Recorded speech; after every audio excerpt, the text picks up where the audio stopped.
par des anciens de Konami, le studio Treasure s'est imposé comme l'un des grands maîtres du jeu d'action 2D avec des titres comme Gunstar Heroes et Guardian Heroes, ou des shoot'em up comme Radiant Silvergun. Mais sur Mega Drive, Treasure s'est également essayé à un genre très différent, le Dungeon RPG en 3D isométrique.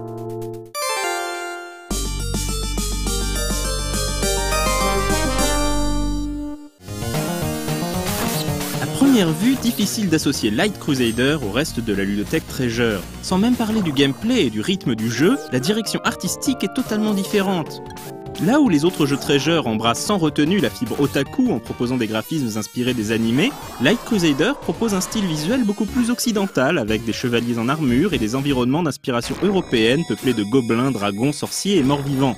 En fait, on peut se demander si au travers de Light Crusader, Treasure n'a pas tout simplement voulu rendre hommage à sa manière aux grands RPG fondateurs des années 80, comme Wizardry et Ultima. La présence du fantôme d'un ancien souverain appelé King Garriott semble ainsi être une référence à Richard Garriott, alias Lord British, le créateur d'Ultima.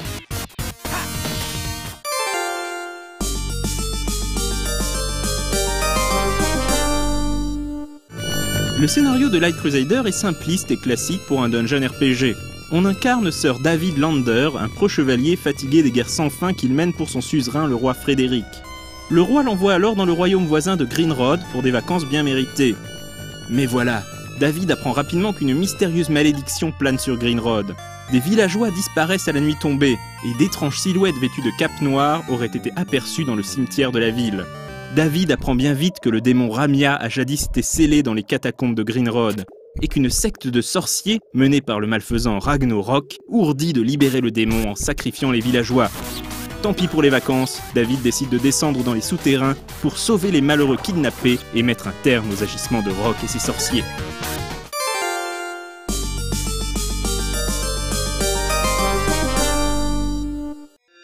Deux points intéressants viennent caractériser le gameplay du jeu. Primo, lorsque les points de vie du joueur s'approchent de 0, celui-ci consommera automatiquement tout objet présent dans l'inventaire susceptible de restaurer sa santé. Il n'y a donc quasiment pas de micromanagement de potions ou de rations. L'autre point d'intérêt de Light Crusader est son système de magie, plutôt malin, qui semble s'inspirer des combinaisons d'armes de Gunstar Heroes. Au cours de son périple, David trouvera en effet des orbes élémentaires de l'air, du feu, de la terre et de l'eau. Il pourra en équiper de 1 à 4 pour obtenir différents sorts. Par exemple, l'orbe d'eau seul permet de lancer un sort de soin, tandis que eau plus air permet de lancer un sort de glace, et ainsi de suite. Mais on se rend rapidement compte que le combat n'est pas le plus important dans Light Crusader. Les énigmes et puzzles font tout le sel du titre de Treasure, et les level designers ont été particulièrement retors dans leur utilisation de la 3D isométrique. Comme Landstalker, Light Crusader compte de nombreuses séquences de plateformes particulièrement ardues, auxquelles s'ajoutent des puzzles dans lesquels le joueur devra pousser des blocs et des tonneaux afin de pouvoir atteindre des zones en apparence inaccessibles.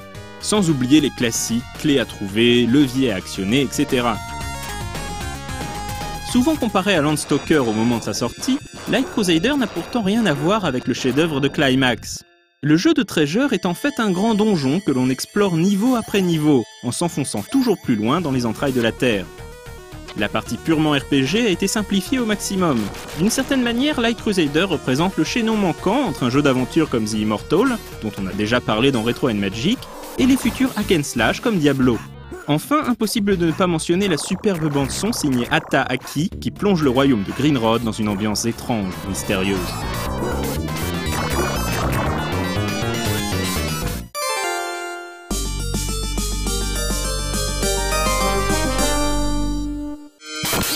Si on retrouve dans Light Crusader toute la maîtrise du studio en termes de gameplay et de graphisme, l'aventure de Sir David demeure un jeu unique dans le catalogue de Treasure.